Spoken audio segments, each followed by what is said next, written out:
네, 무한히 긴 직선도선에 전류가 균일하게 흐를 때 그 시스템에서 만들어지는 자기장의 크기에 대해서 우리가 같이 공부를 해봤는데요.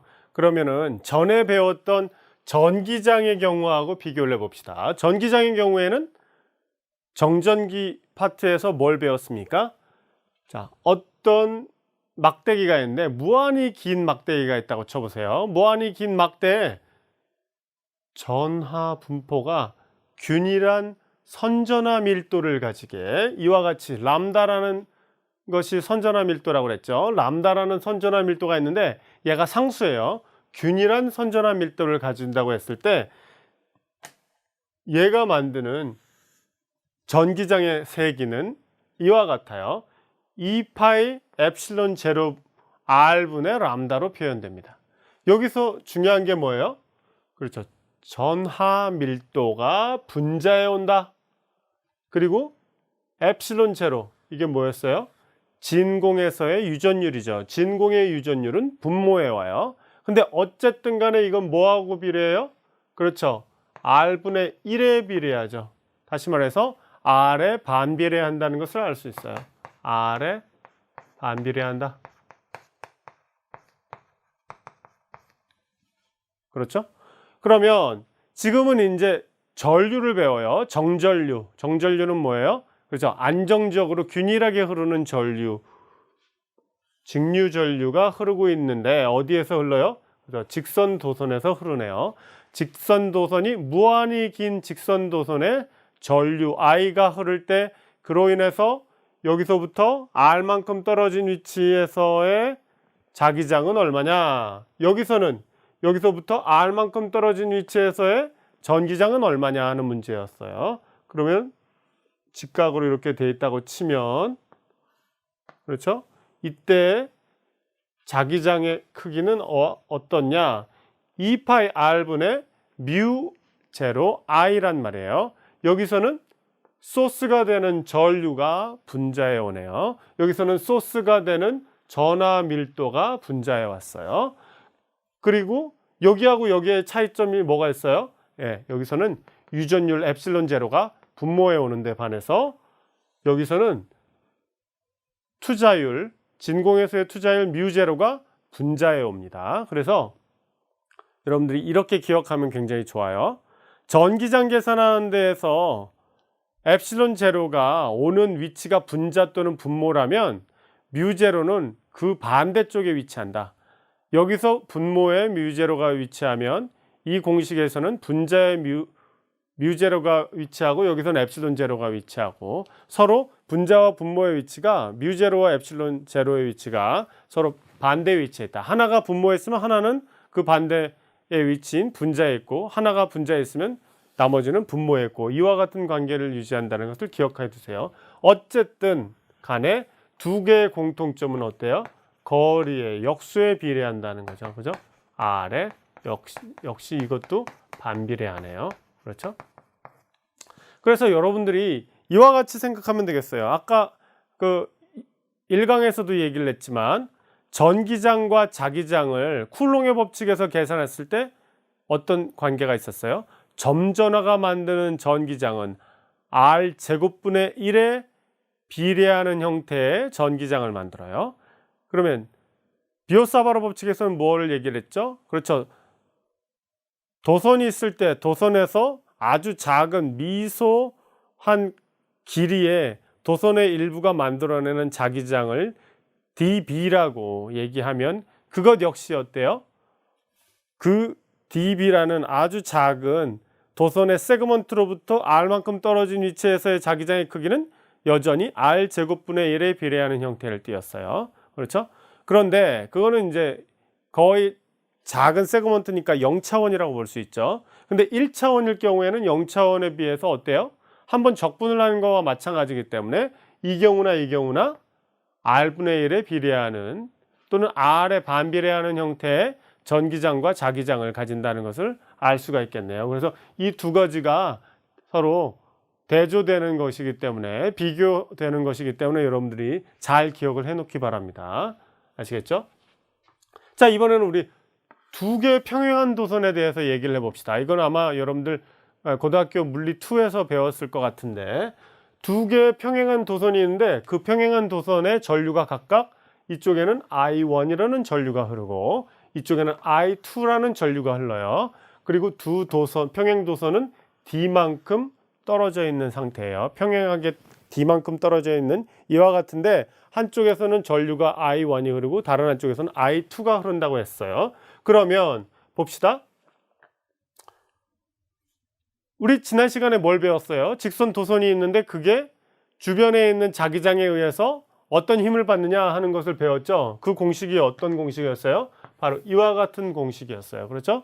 자, 직선 도선이 있으면 이와 같은 텀이 만들어지고 그게 외부 자기장에 의해서 이와 같은 힘을 만든다. 그래서 전류의 방향에 대응하는 L벡터가 있고 외부의 자기장이 있을 때 그것들의 외력의 방향으로 힘의 방향이 만들어진다 하는 걸 배웠어요.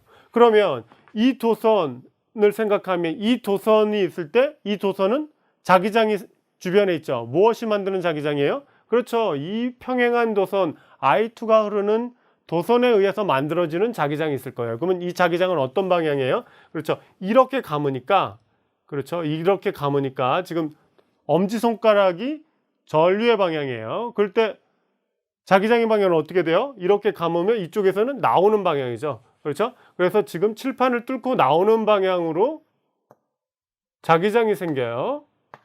그렇죠?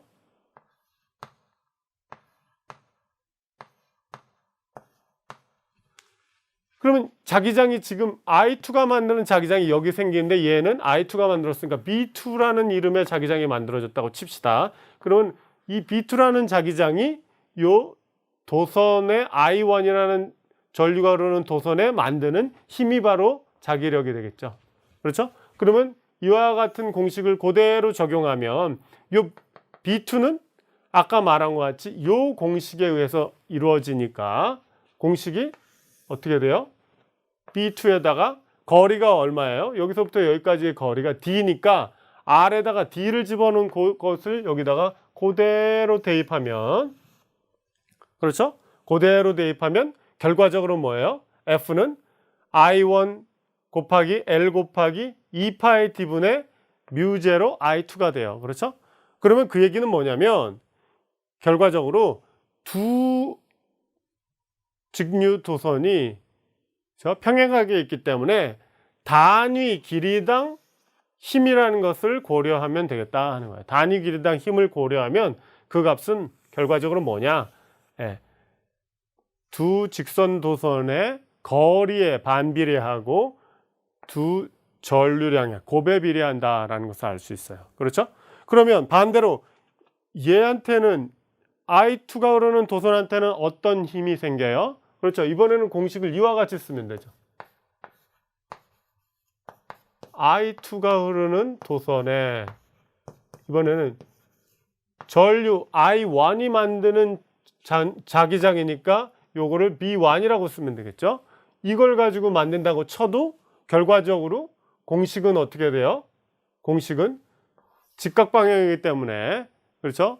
두 개의 사이값인 세타는 90도니까 사인 세타는 1이에요. 그래서 이거에 의해서 만들어지는 값도 결과적으로 밑에서 만든 값하고 똑같죠. 그래서 서로가 같은 힘을 주고받는다는 것을 알 수가 있어요. 그렇죠?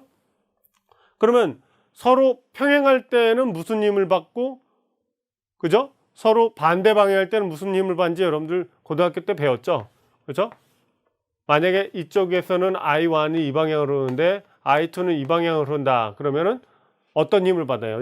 이럴 때는 어떤 힘을 받아요? 이럴 때에는 서로 끄는 힘을 받죠. 그렇죠? 평행하게 같은 방향으로 전류가 흐를 때는 끄는 힘을 받아요. 그런데 서로 반대 방향으로 전류가 흐를 때는 어떻게 돼요? 힘이 서로 반대 방향으로 받는다는 것을 여러분들이 알 수가 있죠. 그렇죠? 그렇게 해서 이 결과를 낼 수가 있는데 그 값은 여러분들이 외적을 가지고 직접 계산해도 마찬가지예요. 그래서 이와 같이 우리가 전기장하고 자기장을 계산할 때, 알겠죠? 여기를 X방향, Y방향, 그리고 여기 나오는 방향이 Z방향에다가 놓고 여러분들이 계산을 해도 되겠어요. 그래서 B2 방향은 Z 방향을 가리키고, 그죠? L의 방향은 지금 어느 방향을 가리켜요? Y 방향을 가리킨다 했을 때 Y하고 Z하고 하면 어떻게 돼요? X 방향이죠? 그렇죠? 그래서 Y 햇하고 Z 햇을 하면은 이게 X 방향이라는 거 여러분들 다 알아요. 그렇죠? 그러니까 요거랑 계산하면 결국은 이거는 X 방향의 답이 나올 거다 하는 것을 알 수 있어요. 요 값은 요거고, 그렇죠? 요 값은 요거고, X 방향이래요. 그러니까 지금 힘이 이쪽 방향으로 받는 거 맞죠? 그렇죠? 자, 그 다음에 요거에 대해서 계산할 때는 이렇게 계산되죠. 그렇죠? 그러면 요 때는 어떻게 돼요? 요 때는 여기 만들어지는 힘은 이렇게 감으면 들어가는 방향이에요. 그렇죠? 그러니까 I1이 만드는 자기장 B1은 들어가는 방향으로 만들어진다는 것을 여러분들이 알 수가 있죠. 요게 B1이에요. 그렇죠? 그럼 B1의 방향은 어느 쪽 방향이에요? 마이너스 Z 방향이죠? 들어가는 방향은 지금 나오는 방향을 이 칠판을 뚫고 나오는 방향을 Z 방향으로 잡았기 때문에 이 방향은 들어가는 방향이라 마이너스 Z 방향이란 말이죠. 그러면은 L 방향은 똑같이 Y 햇 방향인데 곱하기 마이너스 Z 방향이네요. 그러니까 요거는 마이너스 X 방향으로 나온다는 걸 알 수 있죠. 그렇죠? 예. 그래서 I2에 생기는 힘은, 그렇죠? I2에 생기는 힘은 어떤 힘을 받아요? 예.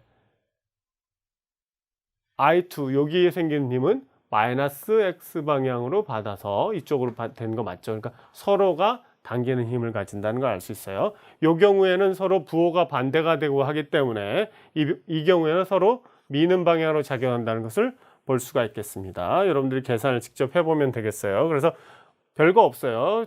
대부분 경우에 우리가 지금 하고 있는 게 직각 방향이기 때문에 X 크로스 Y 햇은 Z 햇, 그죠? 그 다음에 Y 크로스 Z는 X 햇, 그 다음에 Z 크로스 X 햇은 Y 햇. 요것만 여러분들이 기억을 하면은 그 다음에 여러분들이 선택을 해가지고 방향을 잡아서 계산을 일목요연하게 해주면은 결과적으로 방향이 정확하게 다 나오기 때문에 어렵지 않게 계산을 할 수가 있고, 고등학교 때에도 여러분들이 전부 다 같은 방향으로 전류가 흐르는 두 개의 평행한 도선에 의해서 만들어지는 힘은 서로 당긴다, 인력이 작용한다. 서로 반대 방향으로 흐르는 평행한 도선 사이에서 작용하는 자기력은 서로 미도록 만든다 하는 것을 배웠으니까 그때는 까닭을 몰랐지만 그런 결과가 나온다는 것을 알았고, 지금은 이와 같이 비오사바로 법칙에 의해서 계산하는 방식, 그리고 뭐 앞에서 배웠었던 것과 마찬가지로, 그죠? 자기력에 대해서 나타나는 로렌츠의 힘으로 얻은 결과, 이 두 개를 합치면은 힘의 방향이 어떻다 하는 것을 알 수가 있을 테니까 정량적으로 계산해서 알 수 있는 답이니까 고등학교 때 그냥 의미 파악을 제대로 하지 못하고 달달 외웠던 거하고 비교해서 잘 이해해 놓도록 하십시오. 자, 이 평행한 두 개의 직류가 흐르는 도선에 대한 결과로부터 재미있는 걸 알 수가 있습니다. 여러분들 아까 얘기를 했었는데 뮤제로라는 값이 어떤 값을 가진다고 그랬죠? 뮤제로라는 값이 뭐라고 그랬어요? 진공에서의 투자율이라고 그랬죠. 그 값이 4파이 곱하기 10의 마이너스 7승, 그렇죠? 테슬라 곱하기 미터 나누기 암페아, 이런 값을 가진다고 했죠. 그러면 이 값을 이용해서 우리가 뭘 알 수 있느냐 하면은 여기다가 대입해서 계산을 해보면 결과적으로 두 개의 평행한 도선이 1m 떨어져 있고, 다시 말해서 이 간격 D가 1m라는 얘기죠. 그렇게 떨어져 있고 양쪽에 1A가 흐르면 결과적으로 그 사이에 생기는 힘이 단위 길이당 몇 뉴턴이냐? 예, 바로 2 곱하기 10의 마이너스 7승 뉴턴이다 하는 것을 알 수가 있어요. 그 얘기는 다시 말해서 뭐냐면 두 개가 전부 다 같은 전류가 흐르게 만들었을 때 단위 길이당 이 사이에서 작용하는 힘이 2 곱하기 10의 마이너스 7승 뉴턴 퍼 미터가 된다고 한다면 그 얘기는 뭐냐? 두 도선에 흐르는 전류가 모두 1암페어다 하는 거예요. 그래서 우리가 국제표준에서 1암페어를 정의할 때 어떻게 정의하느냐? 여러분들이 물리학 1파트에서 배웠었던 많은 내용들이 뭐예요? 힘, 에너지 이런 것들에 대한 것이었죠. 예. 우리가 뉴턴 이후로 힘에 대해서는 매우 잘 알고 그것들을 매우 정밀하게 또 정확하게 측정하는 기술들을 가지고 있단 말이에요. 그래서 역학적으로 우리가 두 직선 도선이 평행할 때 그 사이에서 만들어지는 힘이 단위기례당 몇 뉴턴이냐 하는 것은 아주 잘 측정할 수가 있어요. 그리고 두 시스템의 직류로 평행한 도선에 전류를 흐를 때 같게 흐르게 하는 것은 어렵지 않단 말이에요. 한 몸으로 연결해 놓으면 되기 때문에 이쪽 도선하고 이쪽 도선이 연결되어 있으면 같은 전류가 흐르게 하는 건 어렵지 않기 때문에 그로 인해서 우리가 1암페어라는 그죠? 단위를 국제표준 단위의 이 전류량을 측정을 완벽하게 할 수가 있단 말이죠. 아시겠죠? 정확하게 측정할 수 있는 방법이 결국은 이와 같이 힘을 측정함으로 해서 자기력을 측정함으로 해서 할 수 있다는 거예요. 그래서 1암페어를 그죠? 측정하는 좋은 방법이 이 방법이라는 거죠. 그래서 흥미롭게도 뮤 제로라는 값이 이와 같이 정의됐다는 거예요. 왜? 여기 있는 2파이하고 약분이 잘 되게 하기 위해서. 그래서 저와 같이 정의했다는 것을 기억하면 되겠습니다. 그에 반해서 엡실론 제로 값은 정확하게 뭐 파이 값을 이용하거나 그러지 않고 그죠? 앞에서 배웠죠? 그렇죠? 앞에서 배운 걸 다시 한번 찾아볼까요?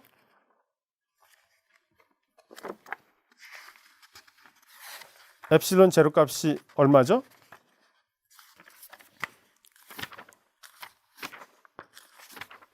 엡실론 제로 값을 보면 8.85 곱하기 10의 마이너스 12승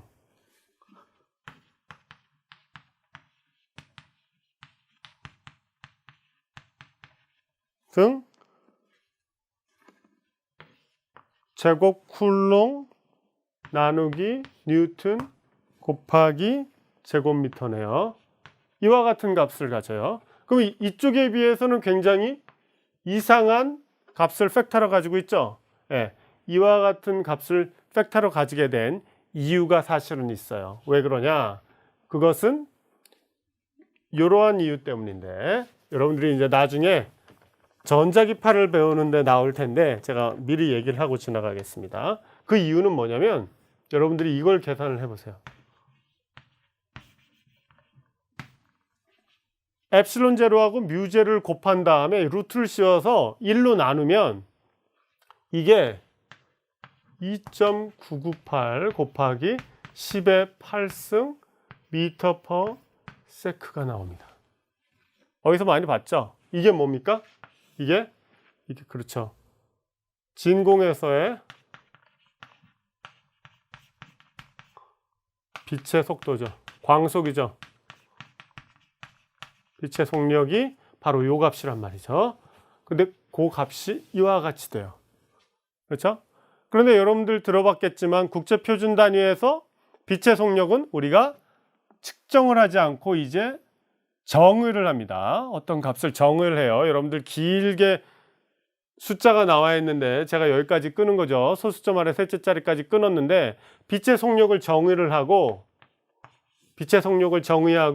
그 다음에 뮤 제로 값을 4파이 곱하기 10의 마이너스 7승 이와 같이 정의를 하고 아시겠죠? 테슬라 그 다음에 미터 나누기 암페어 이런 식으로 정의하고 나서 그 다음에 C하고 뮤 제로로부터 우리가 엡실론 값을 거꾸로 찾아내면 저기서 말한 8.85 곱하기 10의 마이너스 12승 제곱 쿨롱 나누기 뉴턴 나누기 그죠? 제곱미터 이와 같은 답이 나오는 거예요. 아시겠죠? 그래서 지금 현재 하는 방식은 전 세계 과학자들이 모여서 표준을 정할 때 빛의 속력을 먼저 정의하고 이거를 정의하고 이제 더 이상 측정하지 않습니다. 빛의 속력은 측정하지 않고 정의를 하고 그 다음에 뮤제로 값을 이와 같이 정하고 나서 그 다음에 요 관계가 이렇게 돼야 된다는, 요거 이퀄 C가 돼야 된다는 조건으로부터 결국은 엡실론 제로 뮤 제로가 뭐가 분의 1이 C 제곱이 되겠죠. 그러면은 엡실론 제로는 어떻게 구할 수 있어요? 그렇죠. 뮤 제로 C 제곱 분의 1 이렇게 해서 구할 수가 있죠. 그로부터 우리가 나온 값이 요거다 하는 거예요. 아시겠죠? 그래서 엡실론 제로는 상대적으로 복잡한 값을 띠고 뮤 제로는 정확한 값을 가지게 된 겁니다. 그래서 여러분들이 저거를 잘 기억을 해두면 왜 재미있게도 뮤 제로 값은 아주 독특한 무리수 형태로 파이가 등장하게 답이 나오는데 반해서 엡실론 제로 값은 그렇지 않은가 하는 것을 이해할 수가 있게 돼요. 그래서 그 차이가 저기서 비롯됐다는 것을 아시면 되겠어요. 예, 우리가 전기장을 배울 때 쿨롱의 법칙을 배우고 그것을 일반화한 가우스의 법칙을 배웠습니다. 그러면 지금 자기장에 대해서 우리가 배운 게 비오사와로 법칙이죠. 비오사와로 법칙에 의해서 우리가 자기장을 구하는 방법을 배웠는데 그것을 일반화시킨 법칙이 있어요. 그것이 바로 뭐냐면 앙페르의 법칙이라는 거예요. 앙페르의 법칙. 앙페르의 법칙은 어떤 거냐? 가우스 법칙에서 우리가 생각했던 게 뭐예요?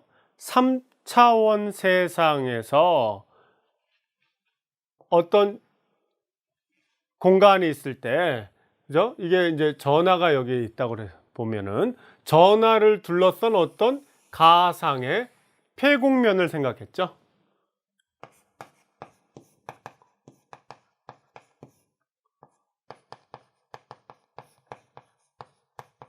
그래서 이 폐곡면을 뭐라고 불렀어요? 가우스면이라고 그랬죠. 그죠? 그래서 가우스면이 있어서 가우스면에 대해서 우리가 면적분을 하는데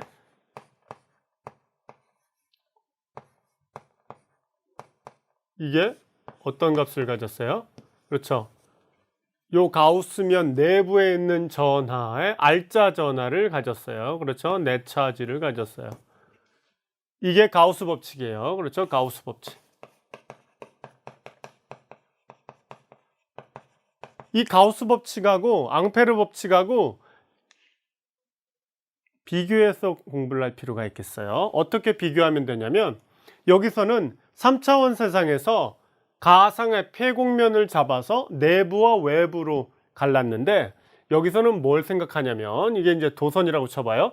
도선에 이제 전류가 안에서 흘러요. 그러면 그 도선을 품는 어떤 폐곡선을 생각해요. 지금 이것은 어떤 조감도 같이 그린 걸 생각하고 요거는 이쪽 방향에서 바라본 거예요. 그러면 이렇게 보이겠죠? 그러면 전류가 이렇게 칠판을 뚫고 들어가는 방향으로 전류가 흐르는 것을 이렇게 표현했어요. 그러면 요것을 품는 어떤 폐곡선을 생각할 수 있죠. 닫힌 곡선을 생각하면 당연히 폐곡선의 내부와 폐곡선의 외부로 나눌 수가 있겠죠. 그렇죠? 그러면 이 폐곡선의 내부를 뚫고 지나가는 전류의 총합을 생각할 수가 있겠죠. 그러면 뭘 생각할 수가 있냐면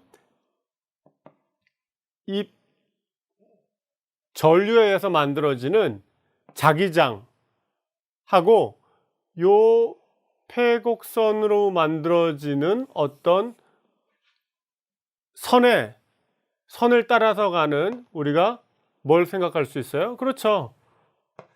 이와 같은 라인 세그먼트를 생각하면 이게 이제 DS가 될 수가 있겠죠. 이것 사이에 내적을 해서 선적분을 해줘요. 선적분을 해주면 여기서 C는 컨투어 인테그럴을 가리키는 거예요. 닫힌 폐곡선을 따라서 하는 거니까 컨투어 인테그럴을 해주면 그 값이 뭐가 되느냐? 바로 투자율 곱하기 곱 폐곡선 내부를 지나가는 전류의 총량. 여기서 ENC는 뭐냐면 enclose라는 뜻이에요. enclose가 뭐예요? 그죠? 둘러싼 거죠. 여러분들 영국에서 옛날에 엔클로저 운동 있었죠, 그죠? 그래서 양들 키우느라고, 그죠? 양 목장을 만들면 당연히 뭘 세워요? 울타리를 치죠, 그죠? 울타리 쳤다라는 의미예요. 그래서 울타리 안에 들어있는 전류의 총량이 바로 여기에 대응하는 값이에요. 그래서 여기서 가우스 법칙에서 net charge에 대응하는 값이 있다면 이쪽에서는 이와 같은 값이 있다고 할 수가 있겠죠. 그러면은 도선이 예를 들어서 두 개가 있어서 지금 요 폐곡선으로 둘러싸인 데를 뚫고 지나가는 도선이 두 개가 있어요. 여기서 보면은 여기 하나 도선이 또 있다고 칩시다. 근데 이거는 전류가 이쪽 방향인데 이쪽은 전류가 이쪽 방향으로 I'에 간다고 쳐봐요. 그러면 여기는 이와 같이 그려진 거죠. 그렇죠? 그래서 I' 있다고 쳐봐요. 그러면 이거는 들어가고 이쪽은 나오면 두 개의 총합은 뭐예요? 이거를 플러스 치면 이건 마이너스가 되니까 I 빼기 I'이 그죠? I, ENC가 되겠죠. 그렇죠? 방향이 같을 때에는 더하기가 되고 방향이 반대일 때에는 빼기로 표현되면 전류의 총합을 계산할 수가 있는 거죠. 그래서 여기서의 알짜 전하량과 마찬가지로 여기서도 알짜 전류나 마찬가지예요.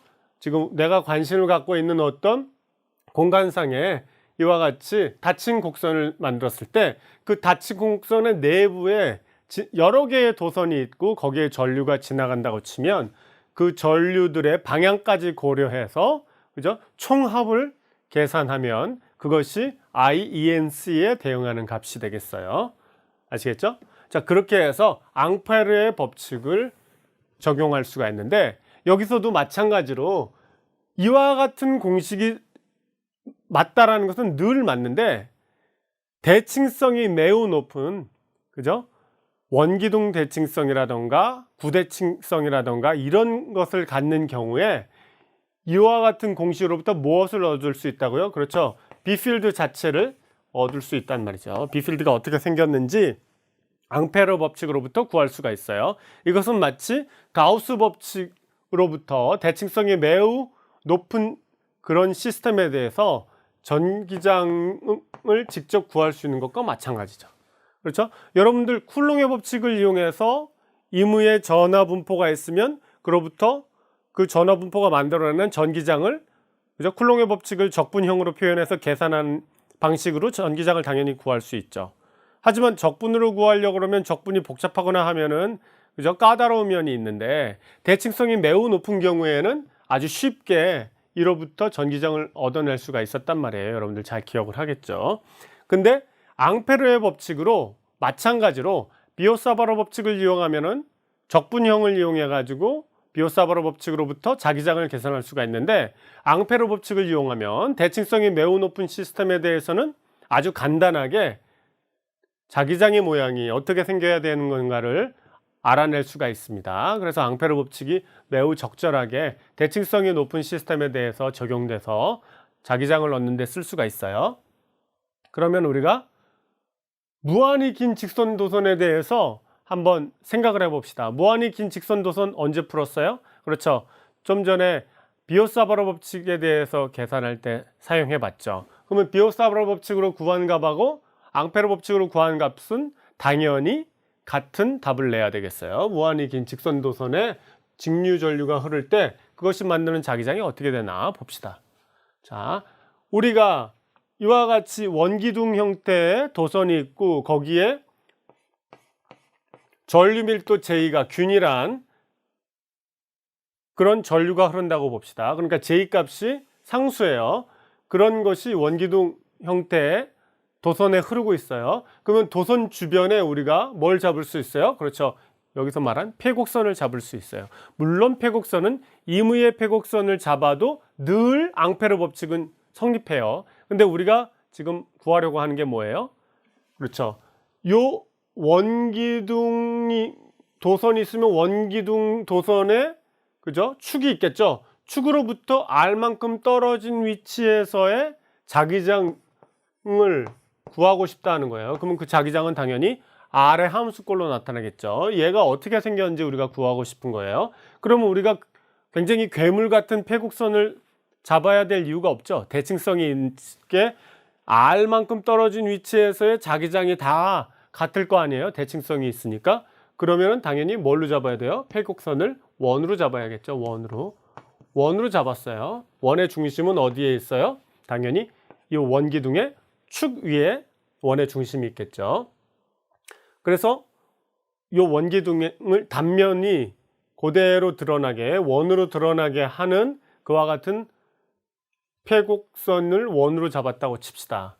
그래서 요 거리 R이 요 원기둥의 반지름 대문자 R보다 크거나 같은 경우를 생각을 하면 지금 말한 것 같이 이와 같이 컨투어 인테그럴을 했을 때 답을 내본다고 하면은 당연히 자, 요거는 뭐냐면 R에 대한 함수꼴로 비필드가 나타난다는 걸 나타낸 거고, 그러면 당연히 여기를 돌아가는 형태의 패루프를 따지는 거니까, 그죠? 전체 경로의 길이는 얼마예요? 2파이r이죠.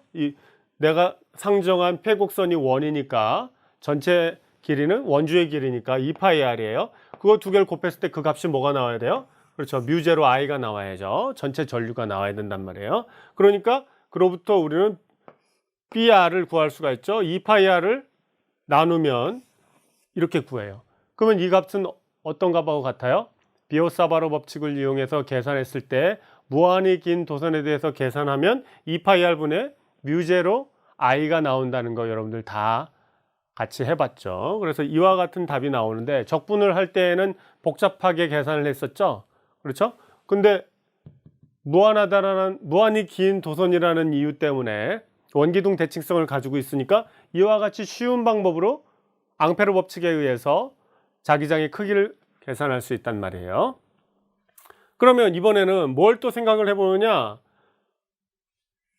과연 도선 내부에는 자기장이 있겠느냐를 상정해 보자는 거예요. 도선 내부를 생각해 봅시다. 그러면은 지금 도선을 우리가 노란색으로 딱 이렇게 그린다고 치면 지금 중심축으로부터 여기까지의 반지름이 뭐예요? 대문자 R로 표현되는 거예요. 그런데 지금 스몰 r은 어떻게 된 거예요?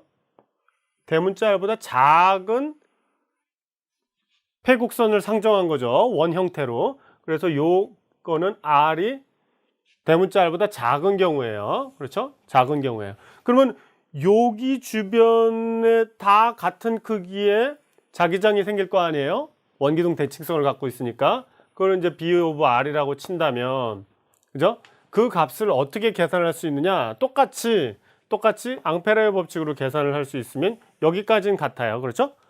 그런데 문제는 뭐예요? 그 값이 뮤제로 I 프라임이다 하는 거예요. I 프라임이 뭐예요? I 프라임이 만약에 요 전체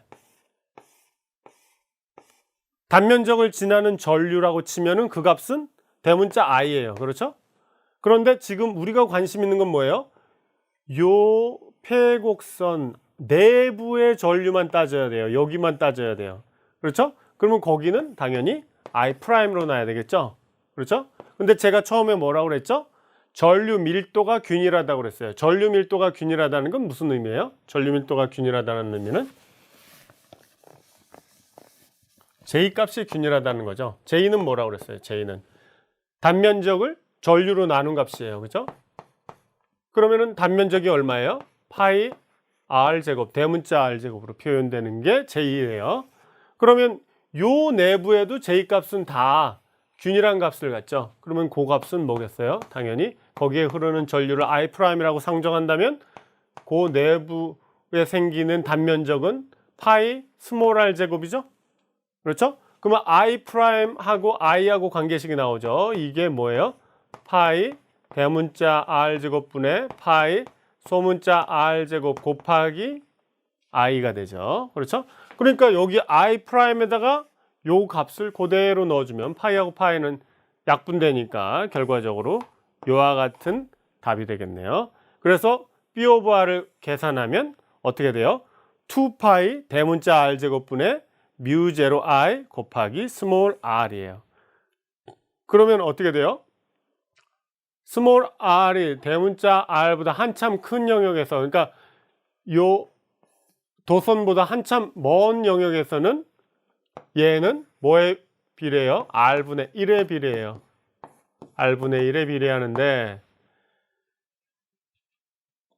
전류 밀도가 균일할 때 내부에다가 이와 같이 폐곡선으로 원을 상정하고 거기에 생기는 자기장의 크기를 계산하라 하면은 그때는 뭐에 비례해요? 그렇죠. R에 비례하죠.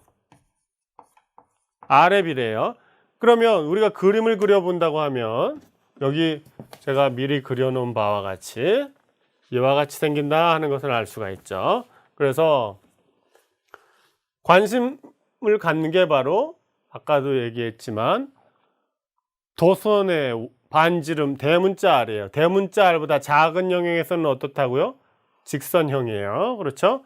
요게 뭐에 비례하는 거예요? R 제곱분의 2파이 R 제곱분의 2파이 R 제곱분의 뮤 제로 I 곱하기 R에 비례해요. 그렇죠? 근데 여기서는 뭐에 비례해요? 네, 2파이 R분의 뮤 제로 I에 비례해요. 그렇죠? 그러면 당연히 여기 어디에서 만나게 돼 있어요? R에다가 대문자 R을 집어넣은 값하고 여기다가 대문자 R을 집어넣은 값이 일치하네요. 2파이 대문자 R분의 뮤제로 I로 일치하죠? 그러니까 이게 연결이 돼서 연속함수가 된다는 걸 알 수가 있겠네요. 연속함수지만 어때요? 미분은 불가능하죠. R이 대문자 R일 때 연속은 되지만 여기서 미분되지는 않아요. 미분 불능이에요.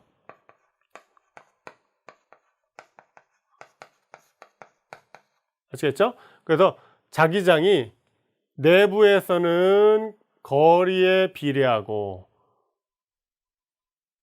도선 밖으로 나가면 거리에 반비례하는 형태를 가진다 하는 것을 알 수가 있겠어요. 그래서 앙페르 법칙을 이용하면 적분을 이용해서 비오사바로 법칙으로 계산하는 것보다 훨씬 더 짧은 시간 안에 중요한 정보를 이와 같이 얻을 수 있다 하는 특성을 가지고 있기 때문에 앙페르 법칙은 매우 중요한 그러한 법칙이라는 것을 알 수가 있겠습니다.